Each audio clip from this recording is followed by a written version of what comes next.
3 வருஷத்துல உங்களை ஏமாத்துறான், சிஎம் ஆகணும்னு ஆசைப்படுறேன், அவனுக்கு வாய்ப்பு தராதீங்க. உங்களுக்கு யார் பிடிச்சிருக்க பழைய ஆளுகளுக்கு ஓட்டு போடுங்க. மக்களுக்காக ரத்தம் சிந்தினவங்க, வேர்வை சிந்தினவங்க யாரும் உங்களுக்கு பிடிச்சிருக்க ஓட்டு போடுங்க.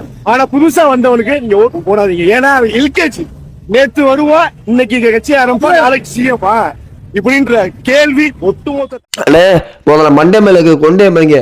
நீங்க தலைவசிகளை தாண்டி நீங்க திமுக கொத்தடிமைங்க எல்லாருக்குமே தெரியும். இப்போ உங்களை போல பொழந்துருக்காங்க. நீங்கள் ஒரு தடவை வீடியோ போட்டீங்க, உங்கள் முகம் நீ எல்லா யூடியூப் சேனல் கிளிக்க போனாங்க. இது தேவையா? வந்தமா படத்தை என்ஜாய் பண்ணோமா, நண்பர்களோட ஜாலியாக இருந்தோமா, போய்கிட்டே இருக்கு. இது ஏன் தேவையில்லாத வேலை? நாங்கள் வந்து உங்களை ஓட்டு பிச்சை கேட்டோமா? நீங்களாம் வழியை தேடி வந்து அஜித் கிட்ட பிச்சை எடுக்காது, ஓட்டு பிச்சை எடுக்காது, நீங்களாம் புலம்பி தள்ளுறீங்க. நாங்கள் மக்களுக்கு போய் அரசியல் பண்ணியிருக்கோம், அடுத்தடுத்து வேலை பார்த்துட்டு போய்கிட்டே இருக்கோம். ஏன் உங்களுக்கு உண்டா வேண்டாத வேலை? உங்களுக்கு ஓட்டு போட விருப்பம் தான் போடுங்க, இல்லையா பேசாம போய்கிட்டே இருங்க. நாங்கள் வந்து உங்கள்கிட்ட வந்து கேட்கலையே, நீங்கள் வந்து எங்களுக்கு ஓட்டு போடுங்க, நீங்கள் எங்கள் ஜெயிக்க கேட்கலையே. நாங்கள் எங்கள் வேலையை அரசியல் பண்ணுற வேலையை பார்த்துருக்கோம். உங்கள் வேலை என்ன? ஓட்டு போடாது உங்கள் விருப்பம். தேவையில்லாமல் இந்த திமுக கொத்தனை மாதிரி புலம்பி சாகாதீங்க.